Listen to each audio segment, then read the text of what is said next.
We are live. We're live now. I'm going to wait for a few minutes to have more attendees come in before we get started. I can see the attendee count going up already. Hello, everyone. Welcome to VWaste Wise. In today's webinar, the topic that we're talking about is tackling the open burning of municipal solid waste. We have three different experiences from different parts of the world. We have someone from Senegal, we have a speaker from Pakistan, and we have a speaker from Indonesia. Mike Webster, who is the Project Stop Program Director at Systemic, is going to moderate this webinar. Mike is based in Indonesia, and he has moderated other webinars where he talks a lot about waste management related to Project Stop, as well as in Indonesia at large. So you can head to our website to have a look at the other webinars. Mike is going to talk to Alioune Ndiaye, who is a climate and resilience lead at Practical Action West Africa. We also have Shiza Aslam, research head, Circular Plastic Institute, KSPL, and Lakshmi Satria, project manager at Systemic. A little bit of admin housekeeping. Please use the Q&A section for your questions. Use track to speak amongst yourselves or to just add a comment to the conversation. And apologies in advance that you could hear some background noise from my end, but the other speakers are seated where you may not hear much noise. So over to you, Mike. So thank you. Thank you everyone for joining today. Some of you may be aware of a recent paper in the journal Nature, produced by a team from the University of Leeds that used AI to model waste management in more than 50,000 municipalities around the world. And this model allowed the team to predict how much waste was generated globally and what happens to it. Firstly, it revealed that almost 1.2 billion people, 15% of the global population, live without access to waste collection services. And for more than half of those, uncontrolled open waste burning was the primary method of self-waste management. Now, as I'm sure many of you know, burning plastic and burning waste comes with substantial threats to human health, including neurodevelopmental, reproductive, and birth defects.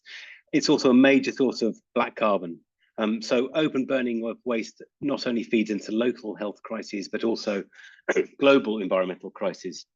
It's, in my view, been almost criminally neglected, particularly when compared to the focus on ocean plastics, where, quite honestly, a much smaller amount of waste ends up. So when the Engineering X Open Burning of Waste Grants program was set up, it was a fantastic opportunity to focus solely on these issues, really move forward our understanding of where, why, and how open waste burning happens, and start to think about how it can be addressed.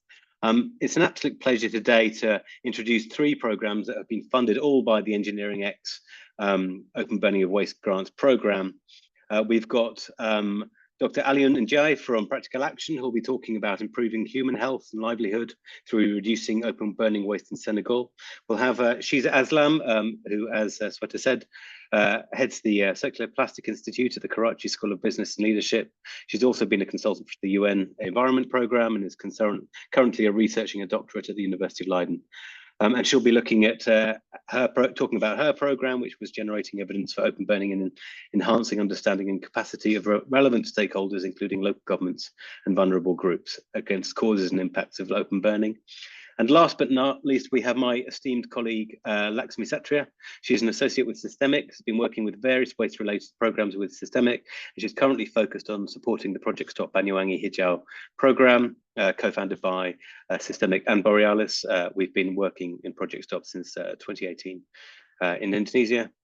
She's been leading our work in various areas, including a groundbreaking waste app, which has helped roll out waste services to thousands of households, registering, collecting data and information, online payments. But she's also, and more relevantly here, has been leading our open burning work, and we'll be discussing our project, which was a holistic approach to tackle open burning waste at the community level. Just a final comment, we have some guidance based on our work available. So if you, obviously it has an Indonesian focus, but it's in Bahasa Indonesia and English. And if you would like a copy of that guidance, please either drop me or Lakshmi a line. So enough from me, time to hand over to Dr. Alioune, who will talk about his work in Dakar, Senegal. Alioune, please.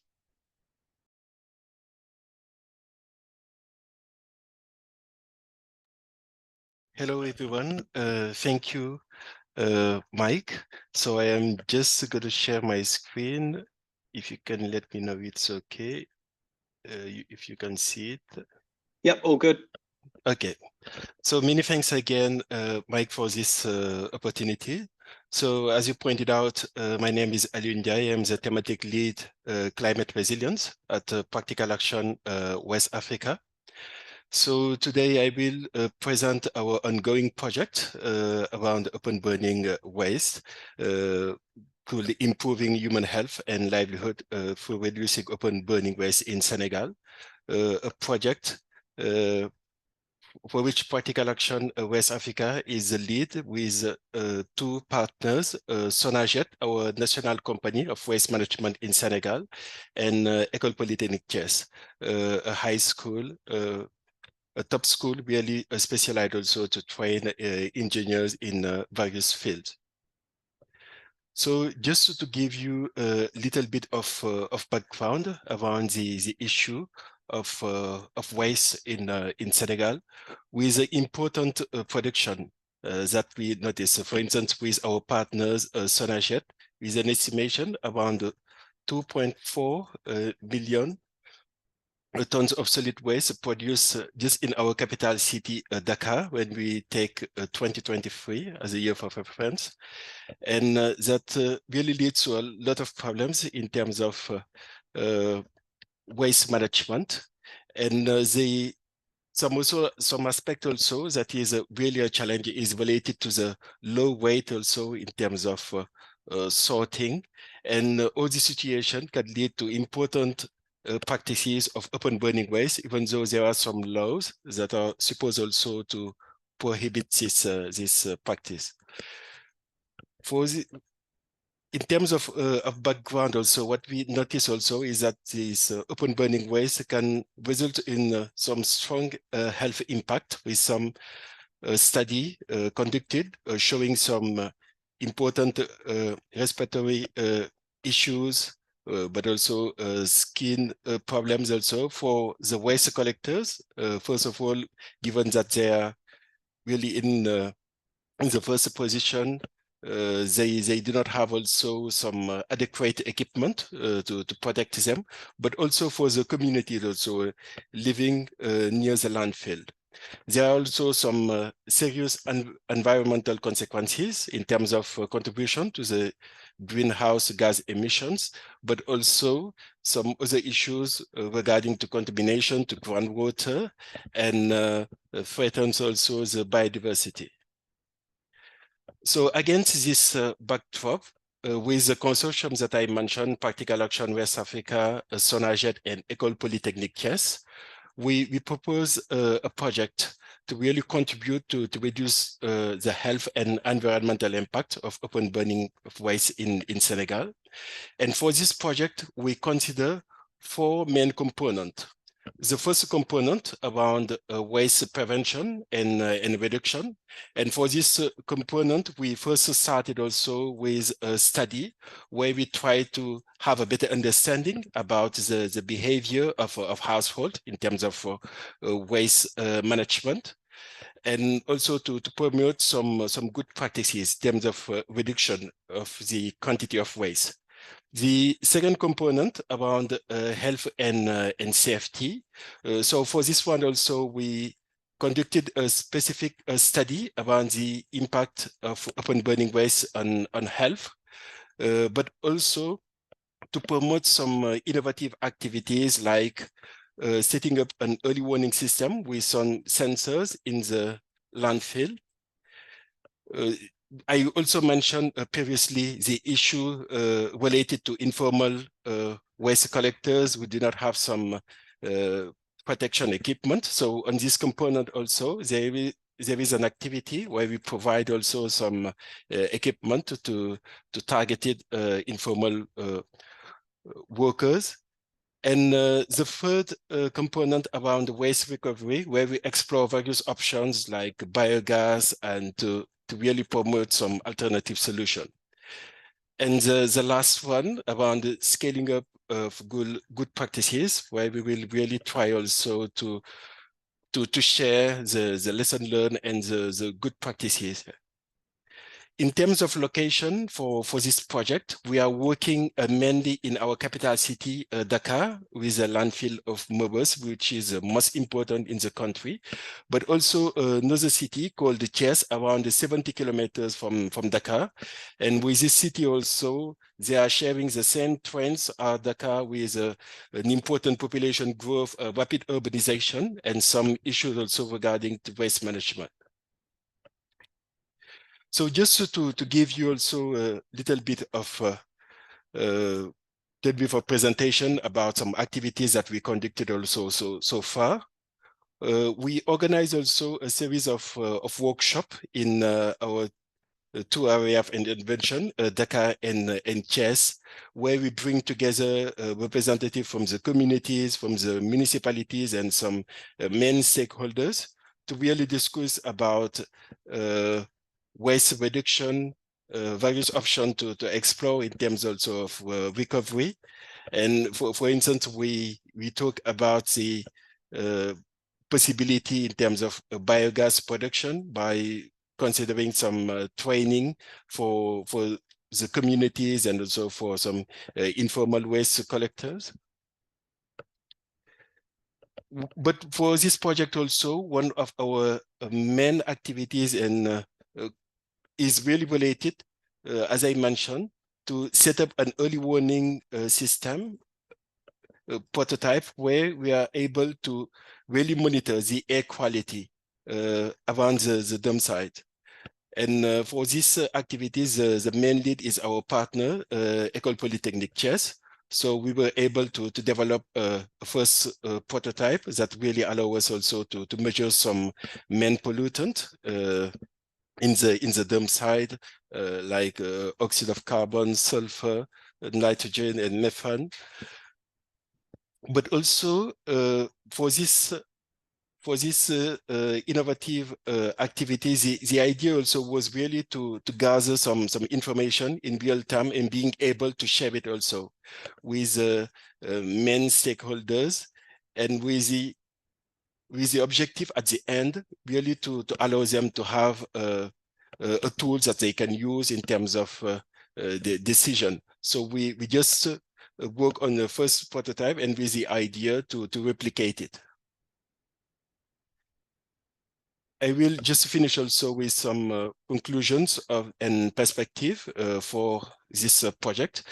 Our project is really focused also on community engagement and capacity building. I talk about some workshop organized where we shared some of our main results with the communities around the health impact of open burning waste, but also various options that we can use to reduce the quantity of waste and really promote some good practices.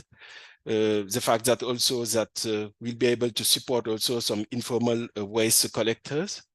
I mentioned also this prototype developed around pollutant gas sensors. So we are really planning to replicate it and share this information also with our main stakeholders in charge of public health. And talking also about recovery options, this biogas valorization, which can be an important also solution for the communities in terms of reducing also the quantity of waste. So that was the main element that I wanted to present. So over to you, Mike, and I'm looking forward. I'm looking forward for any question. Thank you. Aline, thank you. That was fascinating. I find the work that you guys have done, particularly around the air quality and the sensors, are really interesting and new, but quite honestly, fairly, obvious. I don't know why we didn't think of it before. A bit of work. So really interested to kind of discuss that when we get to the Q&A. Okay, without further ado, moving on to Shiza. So if you could give us an update on your work in Karachi. Yeah, thank you, Mike. I'll just take a moment to share my slide.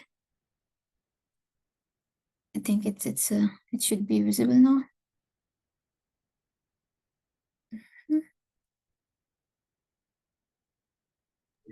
Yep, it's visible. Okay, perfect. So for my brief slides, or let's say 5 minutes of presentation, I'll be talking about the baseline study that we are doing in case of Karachi. The motivation for our research was there was no early documentation for open burning in Pakistan. So there was some kind of practices being done, anecdotal data available, but we do not have real insight into what's the extent of the open burning that is happening, who are the communities that are being exposed to open burning, and what are the underlying factors or the motivations behind those incidents, as we will later talk to or come about it. So briefly, I want to touch upon the methodology that we kind of approached in our baseline studies. So for us, we focus on two mega cities of Pakistan. One is Karachi and one is Lahore, as you can see on the map from the left side. Karachi has a population of officially 21 million, unofficially 36 million. So it's a huge mega city. And then Lahore, it has a population of around 15 million. So nonetheless, the waste management is an issue there. However, for our approach, we provided a unique approach. We use satellite data image from two satellite images. One is Senegal and one is Mordis, which is very unique in itself. And then we also did the ground truthing. We did the surveys on itself. Just to understand where are the location that the fire is happening, but also what are the communities that are being more exposed, since there is air moderations, there are wind directions, velocities, that the fire could be happening at the X point, but the Y communities could be more exposed. I'll explain that later as well. And then we also wanted to understand from the communities itself, if they burn the waste, why do they burn it, how they burn it, and if they are aware of the consequences, the health impacts of them. So these are the few incidents that we mapped. I won't get into much of the details, but the red ones are the ones that the satellite helped us to monitor and encounter.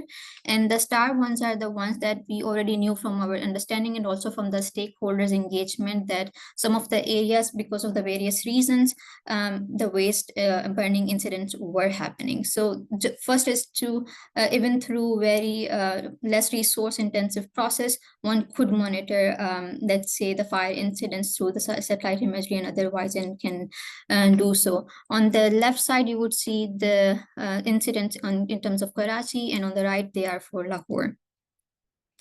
So this is an interesting observation from our project, a bit complicated in terms of the visualization, I would say. But this that's the lines. I'll start from the left side. This is for the case of Lahore. The different lines you are seeing are the trajectories of the wind velocities, and the points of the stars and the red points are the incidents of the fire. So as you could see, although the fires are happening at some points of the city, but the wind's direction is kind of like revolving all around the city. So there are certain areas where we have overlap, and those are certainly more exposed. In our report, we will be sharing the hot maps, so which are the communities that are more at risk, and of course their population segments from elderly and youngs that are more exposed. In case of Karachi, it's slightly different because it's a coastal city, so we have more smooth wind trajectories across the city, across the year. So it's more directed towards the west side. So the west community, irrespective where the burning is happening, is always at the risk. So they have consistent exposure across the year.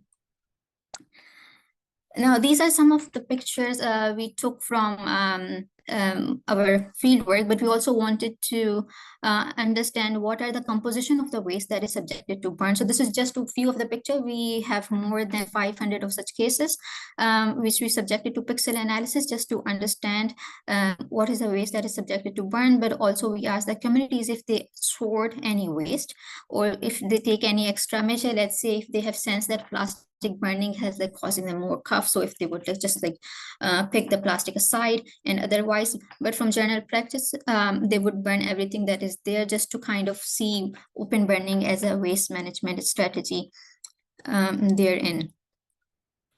Now, few things we found very interesting when we asked the communities. They were actually aware of the morbidity causes of the open burning. By morbidity, we mean they were aware that if they would burn the waste, there would be causes of cough, there will be asthma, there will be skin irritation to the throat. So something that is acute, something they can observe and feel for themselves, they were aware of it. For mortality aspects, similar to the scientific community, it was a bit difficult to understand or relate to, let's say, if it can cause cancer or something that could lead to, let's say, death. Nonetheless, irrespective of the awareness level, open burning was still considered a go-to approach for them. And it has nonetheless been seen that the waste management is kind of like preferred or opted for a win against if there are certain health consequences. So that lays out that if we want to plan certain interventions to mitigate open burning, very carefully well thought plans has to be laid out, because although there is awareness about the health impacts, nonetheless the communities still do prefer to open burn to manage their own waste. Now, we also wanted to understand why the fires are happening. So in case of Karachi and Lahore, we found that there are two typologies of fire incidents. One are small fire incidents and one are big fire incidents. Small fire incidents are more frequent. Big fire incidents are less frequent. But the key differences in both of them were, in case of the small fire incident, it was happening in the neighborhoods or areas where there was no waste management collection at all, either by the formal sector or by the informal sector. But the big fires were happening in the areas where there was some sort of waste collection services being provided by the municipality, but they were highly inefficient. So the collection was happening maybe, let's say, 2 times per month. So the community was piling their waste in a community bin or an area designated, hoping the waste management company would come and then take care of it, but that was not happening. And in the end, they would just subject their waste to burn, kind of a strategy to manage the waste. So for them, waste management open burning is a waste management strategy. In fact, they would ask us a question: what shall we do with our waste if not to open burn? Who's going to collect and manage it? And this is also an important aspect, because in case of Pakistan, the amount of the collection fee is actually embedded in our tax system. So it's not really a participatory issue, but it's rather comes from the ownership or the responsibility of who is to provide the waste management services. So it's a bit more nuanced in that, say, the conversation. I wanted to end my slide on this particular incident that we found. So this is the case of Lahore. On the left side, we mapped the incident for spring. On the right is the incident for the winter. Same municipality, same governance capacities, same city, but we see few incidents in winter, but more incidents in case of spring. Also because in Lahore, in winter, smog is a big issue. And there is a lot of peer pressure, a lot of nuances, a lot of attention to the issue of air pollution, to the air of smog. So the incidents of fire are more visible. So although with the same capacities, the municipality and government are able to provide, at least control the open burning in a way more nuanced practices than to, let's say, in the other seasonal. So we also were asking ourselves, which we will also conduct and do so in the workshop we will conduct in December, to get into if it's just a seasonality effect or also a governance aspect, which is not a new, let's say, observation, but very important one to consider, that the governance has to always be the heart of such discussions when we want to talk about open burning, air pollution, and waste management nonetheless. So I'll stop here. And I think hopefully we'll get to some of these interesting observation in the QA session or otherwise. Thank you, Mike.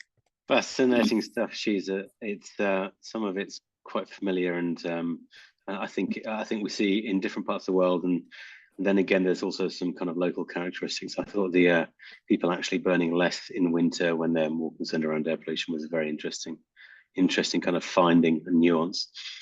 Thank you. So obviously time is marching on. So let's now hear from Laxmi, and she'll talk about Project Stop's work in Banyuwangi, East Java. Thanks. Thanks, Mike, for the excellent intro, and also really encouraging to hear stories and also learnings from other parts of the globe, from Senegal and also from Karachi. I hope you can see my screen.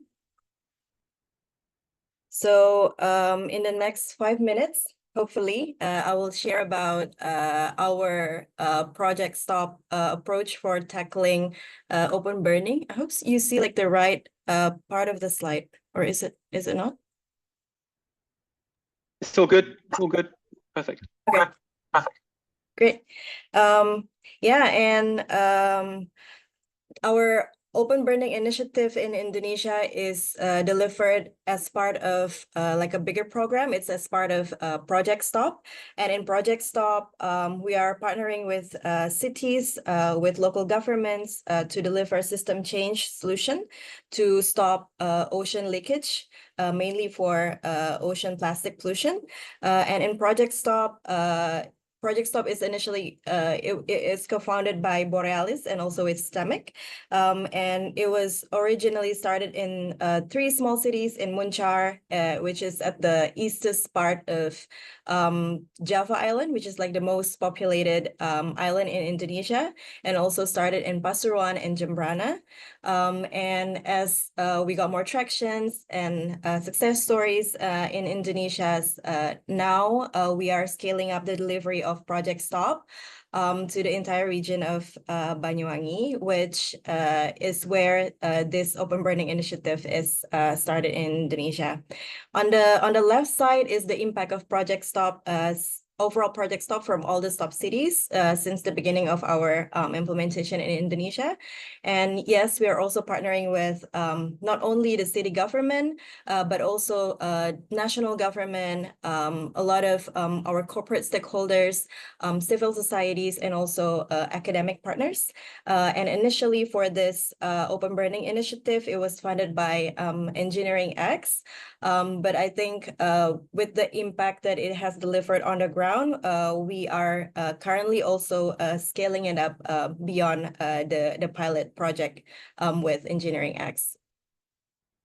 And this slide is to show the sense of scale of the issue that we're tackling. As Mike mentioned earlier, open burning in Indonesia is actually a much bigger problem compared to ocean plastic. So it has been really like a popular way for Indonesian people to manage their waste. I think I see similar trend in Karachi as well. It has becoming the most favorite way and also the easiest way for people to get rid of their waste. And in Banyuwangi, for Banyuwangi context, it also shows similar pattern. From the beginning of our projects, we also got some data and also do some initial assessments showing that their main way of getting rid of their waste is by doing open burning and also dumping it in a vacant land. And some of the key drivers of them doing the open burning in Indonesia, and especially for Banyuwangi, is I think along with the abundance of land that is still available nearby, where they can easily burn and dump their waste and get rid of their waste there. It also happens because there has been a lack of education and awareness around that context. In this picture, you can see like there's a mother and also carrying her child burning waste there, which is pretty ironic for this context. And then some of the key drivers also is the absence of a proper and also reliable waste system. They basically have no choice but to get rid of their waste by burning or like dumping it in the nearby lands. So this initiative in Indonesia is not a standalone project. It's not just an open burning eradication, but it actually is a part of an integral project of delivering Banyuwangi Hijau. So in here, we have delivered it in 5 main steps.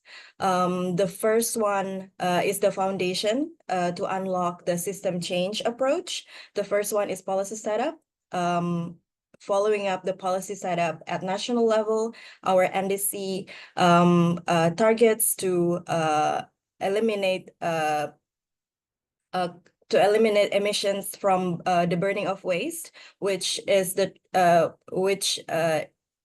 is the foundation for us to work on the city or on a regency level, and also on village level, to set up the enabling policy needed as the foundation to do the whole initiative.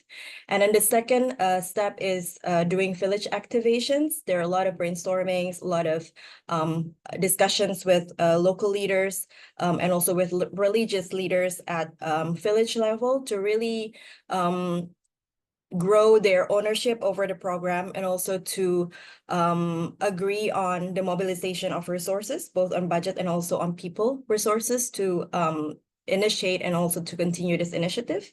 And then the third one, that is the big chunk of project stop itself, is improving the waste collection service there. So giving them no option but to apply for the improved waste collection service, so they don't have to burn or dump their waste anymore in the vacant land.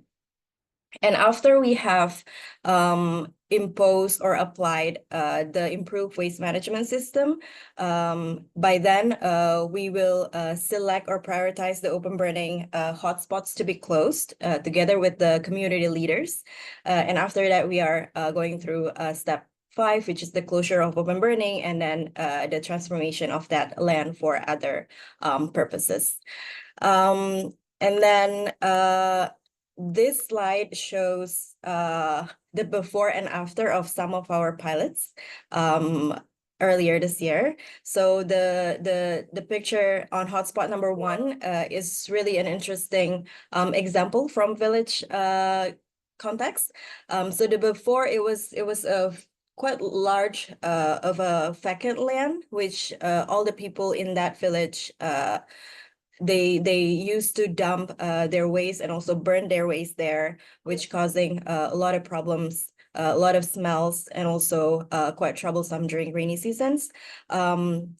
But they are planning to use that vacant land for a basis or a place for community events. So we are prioritizing that hotspots to be closed. And then the after result is a community event that is successfully hosted in that area after the hotspot has been closed. So there was the vacant space then transform into a community gathering venue.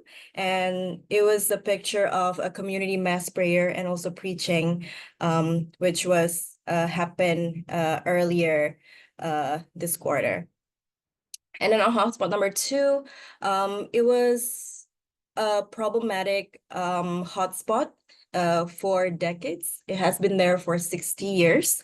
And because the location is quite near from nearby traditional markets, so every tenants and also people there dump their waste on that ground. And unfortunately, the location was quite near to a river. It was on the riverside. So during the rainfall, the waste carried out by the stream to a downstream tourism spot, which is impacting a lot of the tourism activities there, which is why we are prioritizing this hotspot as well to be closed and to be managed. And the after effect is after we clean up that hotspot, there's no more waste covering the river, and also some tourism spots at the downstream side is also more clean.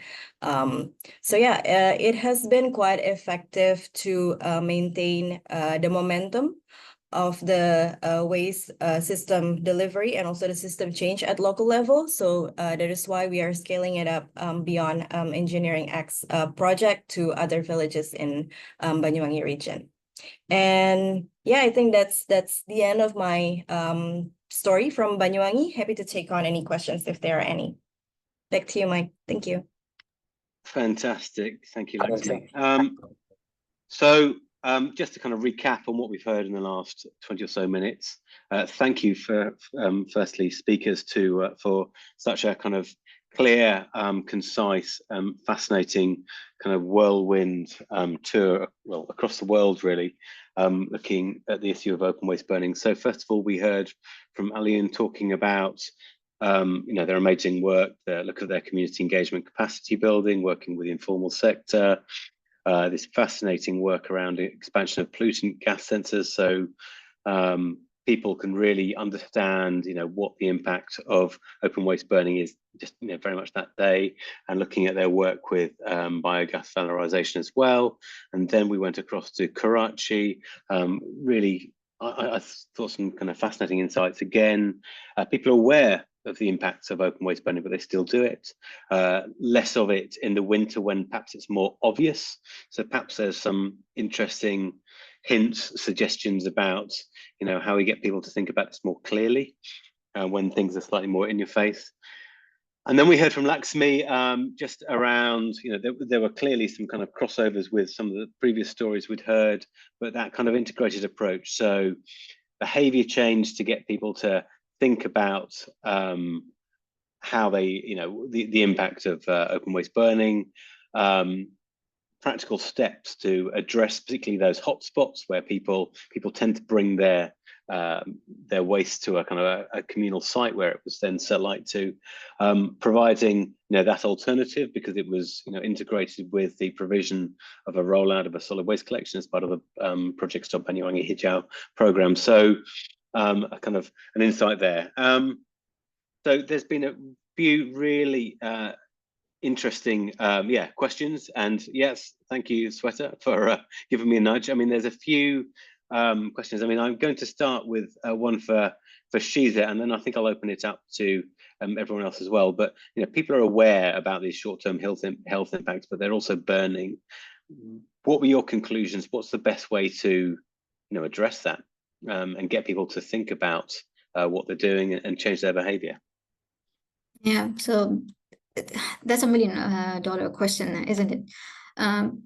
But also from my personal position, I think I do believe in the waste management is a system issue rather than a behavior issue, at least in the very beginning stage, let's put it that way.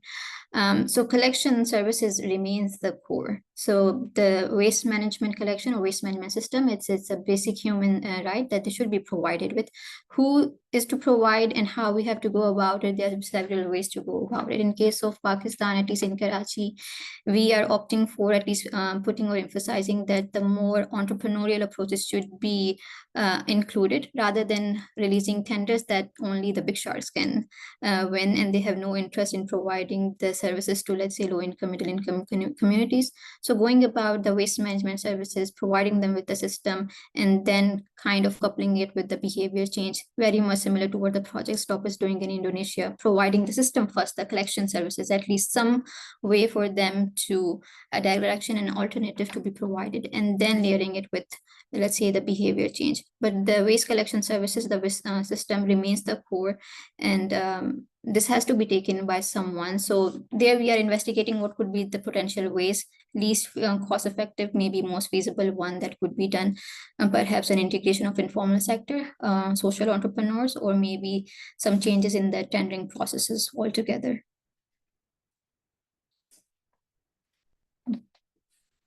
Mike, you are on mute. I think Sorry, schoolboy error. But thank you very much. Alian, I'd love to hear your view from Dhaka, please.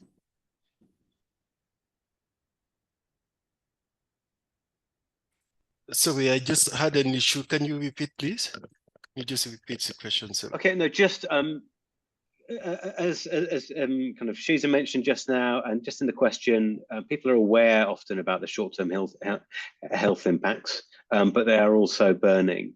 I was just wondering if you've got any comments from the kind of the perspective of your program. You did this, fantastic censoring with the gas sensors. Was there kind of increased awareness from the findings of the gas sensors? Was there any kind of response from that? And are people concerned about the short-term health impacts? Is that something that you found in Dhaka? Thank you, Mike. In fact, for these activities with a sensor, as I mentioned, it's first prototype that we developed and installed in the landfill in Dakar, with the ambition to replicate it. But so far, what we have noticed also with mainly with the studies that we conducted in terms of health impact and awareness of the open burning waste, people really highlight also, the issues in terms of health with communities also living around the dump site, where they mention some respiratory issues, particularly with the children. And among the informal workers, they are really also aware about the potential also danger, and the issue also mainly is that they do not have also some equipment and product protection for most of them. So for us also, as part of the project, it's really important also to raise this awareness also. And as I mentioned, there is an activity where we try to provide with some targeted informal workers to get some equipment here and protection. Fantastic, thank you. I am going to ask a slightly different question to Laxmi, associated but not quite the same. So in Indonesia, what were the main enablers for reducing open burning? What's the best ways to change people, in your view, from what you found from this program in terms of reducing such kind of unwanted behaviors around waste management? Yeah, thanks, Mike. From the one that we are piloting in Banyuwangi, I think the biggest enabler is a proper waste system. So the way that we are shaping the program, before we actually identify some hotspots to be closed or some cleanups to be done, we are actually improving the waste system itself, establishing a collection system, door-to-door collection system from household to household. And then before that, prior to that collection, from a door-to-door collection, we actually established like a MRF first, so like designing the entire waste system first, which will enable door-to-door collection service. So in that sense, establishing like a door-to-door collection service plus the overall waste system design first, and then delivering the hotspot cleanup second. So we're putting the hotspot cleanup as a trade-off, like as a policy trade-off, or like a price that we give to villages that are already becoming part of the proper system or like part of the improved system.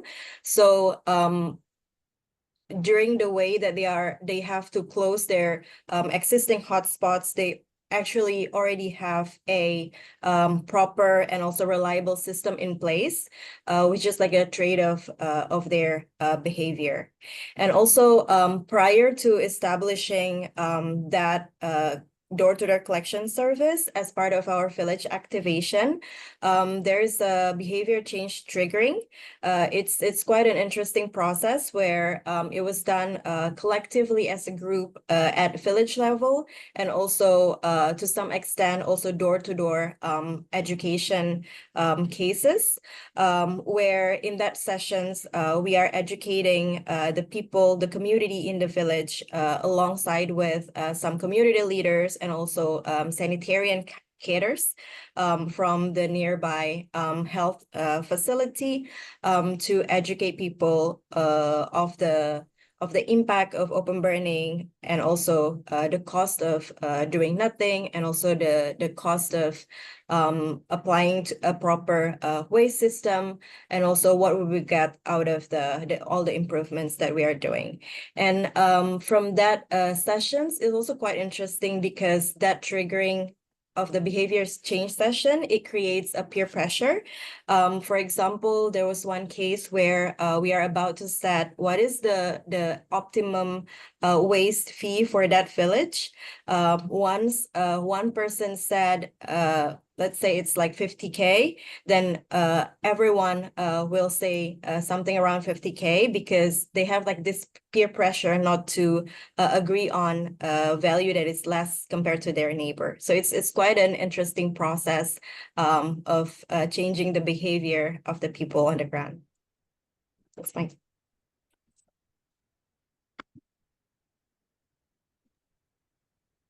Excellent. Thank you, Lakshmi. Few more questions. There was a very interesting one here into gender aspects of the impacts, I guess, of open burning at dump sites and any related data collected. Alian, did you see, and I'll start with Alian and then perhaps open it up to other speakers. Did you see a kind of gender aspect to the way that the materials that were collected and also the way that open waste burning impacted on populations? Okay, thank you, Mike. Yeah, it's definitely really an interesting question. And for the study I was mentioning around the health impact of open burning, when we did also conducted this study, we noticed also some differences in terms of role and practices regarding gender, with men more likely also to engage in tasks like burning materials to extract valuable metals, and on the other hand, you have women often more focused on collecting light materials, such as plastic or organic waste. But also in terms of health impact and vulnerability, women really express more some concern about health issues also. And also it seems that they were also more potentially more impacted because they had also less equipment in terms of protection. That's really this kind of aspect that we notice so far. Thanks, Alian. Alian, fascinating. Sheila, did you find any kind of specific gender aspects that jumped out at you? Absolutely, there were several, but also about the roles, let's say, that they have been playing, who is responsible for managing the waste, but also putting the waste on fire as well. So there were some incidents, or let's say, in certain communities where the women themselves were opting to subject the waste to burn, primarily because they were observing that there have been mosquitoes that are affecting their kids, or otherwise if they want to use certain waste for open burning, or let's say burning or cooking for the cooking purposes that they're in, but also because they are more confined to the houses in certain neighborhoods. So the direction of the smoke they're in certain areas and neighborhood, the women in the household were getting more affected by the open burning because of the constant exposure to that burning in particular. Yeah. Thank you. And finally, for Lakshmi as well, is there anything specific that you found that, you know, I know we've done various bits and pieces over the years looking at how waste is managed, who are the key waste managers, the fate of waste and so forth, but there are particular gender aspects that jumped out at you? Yeah, sure. And one story that struck my mind is there was one case where we got a case from a village, and that time a head of a family, which is a man, saying that they don't want to segregate their waste because they see it as a woman job or like task in the household, which is very interesting. And from that moment, we realized and sort of modify our approach as well, because I think in the beginning of the project, we're only focusing mostly on the involvement of women to be part of the behavior change and triggering. But now I guess we are involving also men and women, both inviting them both to the triggering sessions. So both of them have like the same exposures in terms of the education and also what roles they are playing in that household as well. And other than that, I think a lot of our initiatives in attracting customers, it's not solely tied to women's job. But some initiatives like member or to attract more customers, or other initiative in registering customers as well. We make it like a universal role, and everybody can apply for it. So that has been helping us to conquer that problem on the ground. But very interesting topic. Thank you guys. There's been some fascinating questions. I'm getting slightly involved with actually kind of typing responses and probably not concentrating on other questions as much as possible. There's a few interesting ones here actually. There was one around where's it gone? It's been answered. There was one around open crop burning that you've already responded to. I'm just having a look. One more. This is one that I find quite interesting. What do speakers feel the impact of waste imports are significant in the work that they've been doing? Do they see, much of the waste that has been burnt? Is that material that has been imported? I guess it's residual material that was imported for recycling elsewhere, and has therefore been kind of open dumped and hence been burnt. Is that something that any of our speakers have seen as part of the kind of the waste mix, what's been burnt? Thanks. Yeah, that's a difficult question to answer, let's say. But in some communities that we know are certain neighborhoods are more commercial oriented neighborhoods where trade is also happening. So in one of the neighborhood, the area is called Kimari. It's a port which is known to have more a trade for related to seafood and other products. So there we had certain textile related waste, which was being part of the trade, was also being subjected to burn. So yeah, textile waste, I think would be one that I would mention on top of my head, that was something aspect that we can mention or pinpoint to the import or export of waste. Aliun, did you see any materials that you think had come from, I mean, I know you were based on that dump site. Did you see any materials that had been kind of imported into Dakar from either, I guess, other African countries or kind of from Europe? Or is it something, was most of the waste that was being burnt domestic in source?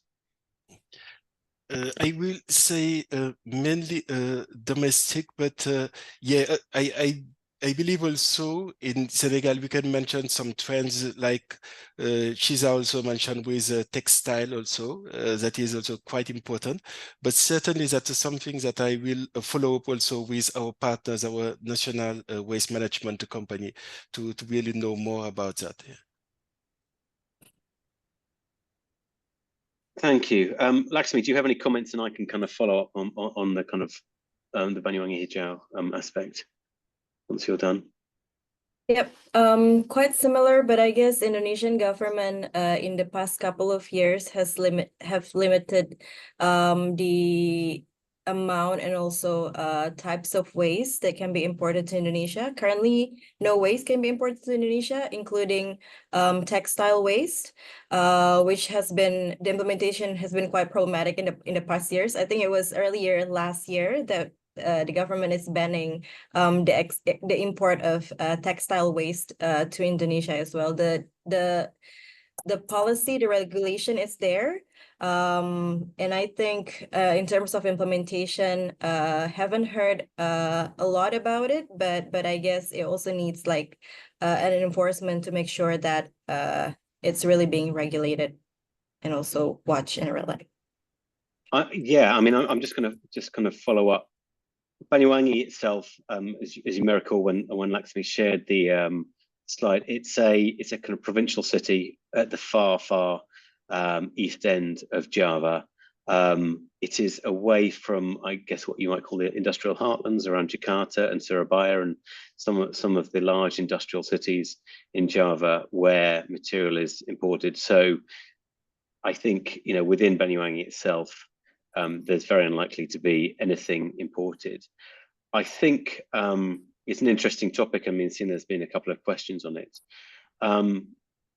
whilst you know, and I'm going to jump into kind of personal opinion land, but I've been doing this a while, so hopefully it's of some value. I think much of the waste actually that's generated, particularly in middle-income countries, is domestic in source. You know, frankly, by walking around an open dump site, you can have a look.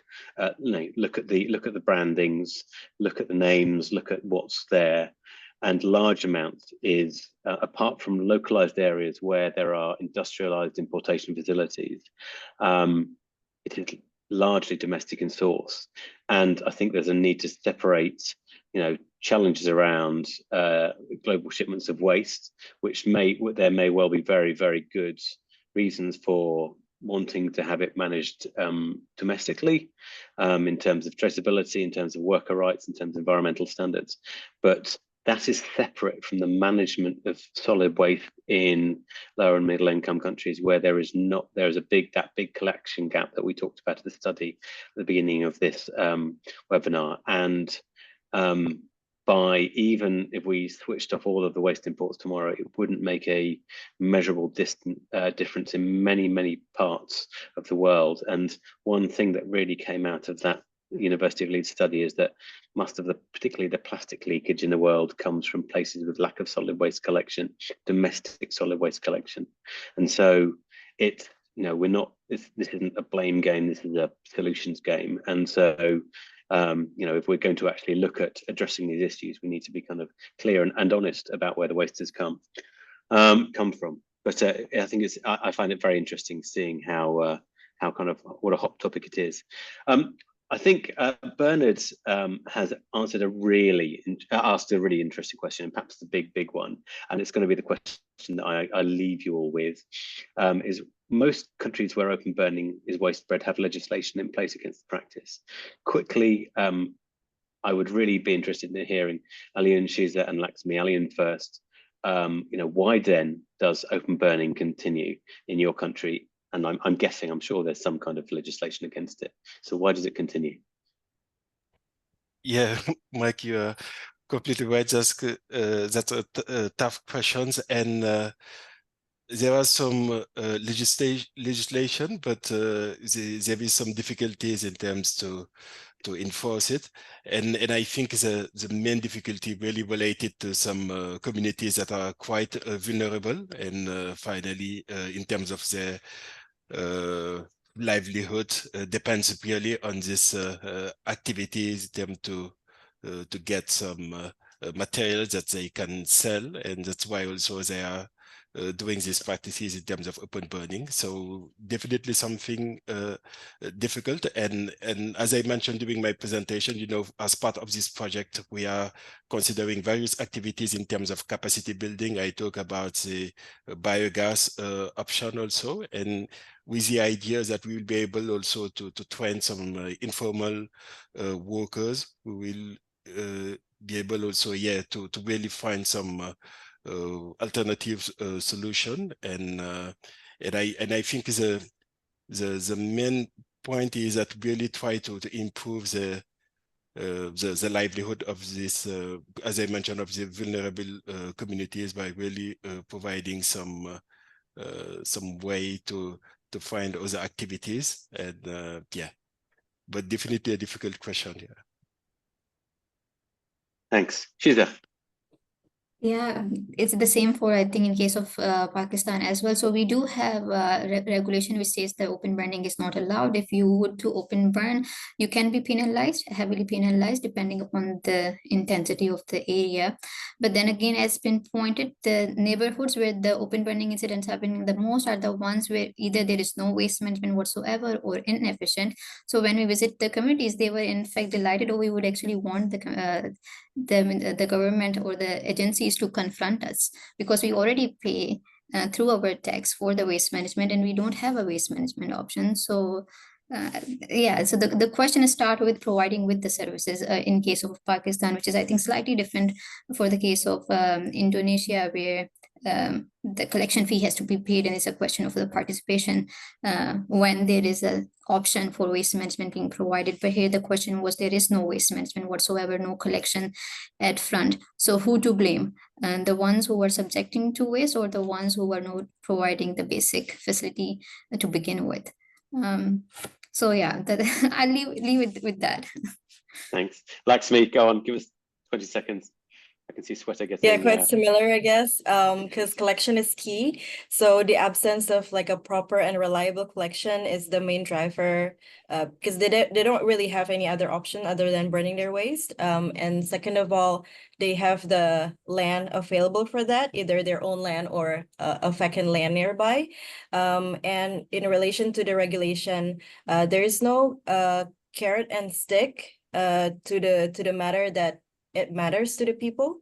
For example, if we reflect back during COVID years, if people don't wear masks, they're going to be penalized or not being let into some buildings or anything. So there is currently no punishments or like a social norms like that. For example, tying it to business license or tying it to permits or other things that really matter for the people. I think it's part of the lack of enforcement in enforcing those regulations as well.